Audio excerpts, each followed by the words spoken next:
بشاميل الحجوج. يلا بينا. بصوا بجد كريمي وخطيرة ازاي.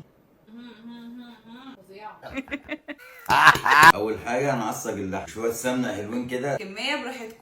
شويه زيت، سمنة على زيت، ننزل بالبصل، نقعد نقلب فيه ما يدبل خالص. يعني يبقى طري، ما يبقاش بيقرقش في البق. بحب اعصج اللحمه بصل بس من غير توم. انا بحط توم بصراحة. بعد البصله ما دبلت ده ننزل باللحمه، نقعد بقى نفرك في اللحمه مع البصل. اهم حاجه النار تبقى عاليه عشان اللحمه ما تنزلش ميه. بعد اللحمه بقى ما تاخد اللون الجميل دوت ده ننزل بالفلفل الاسمر والملح، نقلب بقى كله مع بعضه. الريحة خطيرة. مش اي ها.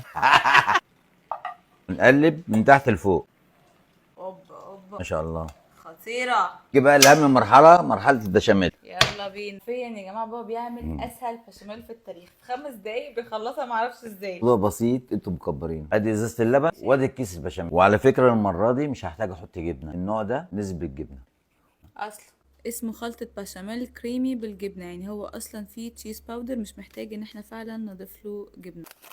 لكل علبة لبن نزل كيس من البشاميل. وبعدين الميزه في البشاميل ده مي كريمي جميل سهل، انتوا اللي مصعبينها. تحفة.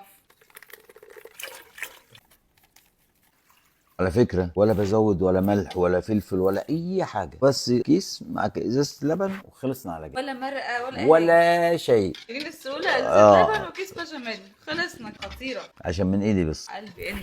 كان في ناس بتشيل هم البشاميل ده مع انه من اسهل ما يكون. بعد ما استخدمت الكيس ده خلاص سهلها. انا عندي استعداد يوم اعمل بشاميل. بصوا في 5 دقايق البشاميل ما شاء الله خلاص. صراحة ايوه اختراع بجد. خطيره. خطيرة خطيرة خطيرة.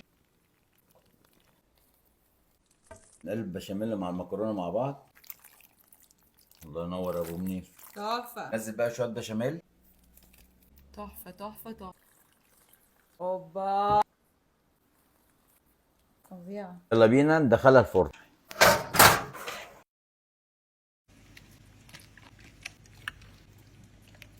اوبا بصوا بجد كريمي وخطيرة ازاي. استناكم تجربوها. قولوا لنا رأيكم ايه في الكومنت. باي باي باي.